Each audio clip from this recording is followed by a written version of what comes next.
or we gotta go move that pile of dirt back so we have a little bit more room to work right there.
All right, so we've made some really good progress.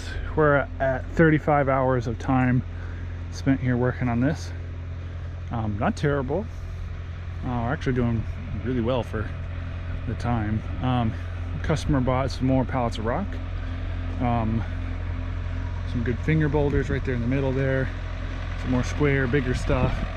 And a good pile of small to really tie everything else in. So, yeah, we're rolling right along. So what I'm going to work next, I'm going to run this tier all the way out to there, and then I think I'm going to add a little bit more to there so that our slope is a little bit better. But everything's coming together really nice. So let's got the skid loader warming. We got to put our pallets out so that we can work off of them, and we got a little bit more gravel to put up there, and the rest of it's going to be dirt. So let's run some hours.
Alright, so I got a lot of dirt packed in today. Got this corner built out, putting a big boulder right here, so I'm gonna move these pallets around a little bit for the night and move some more dirt down to there so that I have room to work up here tomorrow. So yeah, it's turned out really nice.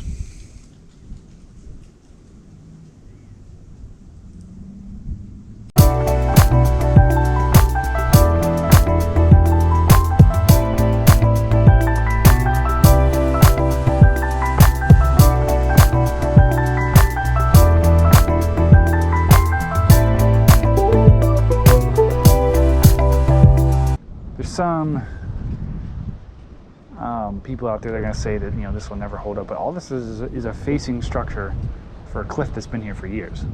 So as long as I don't have any water going behind the wall, so my whole point of, like right here, this is almost my finished grade. I want to have slope off. I have permeable fabric so water can come across the top of the wall, down the face of that wall, onto this wall, and across the face of this wall. I really don't want any water going down behind it. And the mistake I see people do with retaining walls that collapse and whatnot is they will put their subgrade or their grade of their clay behind the edge of their wall, where nothing can shed across it, and then they're entirely relying on the drainage aspect of this wall. Now I do have a lot of gravel in here, and then I have a ton of really big boulders on my bottom that are set as my bearing points for everything. I do like a modular unit a little better because, you know, you set a footing and run all your block on that. But when stepping up this hill, I didn't mind using these boulders. Dig out, drop them in there, put a little bit of gravel on the bottom of it, drop them in there, and then you have a great bearing point for all these big stones to sit on. So if you could show me an engineer drawing how you could do this boulder better, I know you could always stick these back into the bank, and everybody always tells me that, but you know, like, this is $7,500 worth of boulders. It'd be $14,000 to do this little bit of stone, and just to buy the stone, nobody's gonna do that around here. So this is how we do it around here. I do have grid in that wall up there. I do have some grid across this, but again, grid really has to have bearing points. So what we want to do is shed that water, though I know water is sitting behind this wall. If you allow that water to come out the face of it, it's not going to cause the soil to build up and blow the wall out based off of the weight, you know, the water making the soil heavy. So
So here it is, all finished up.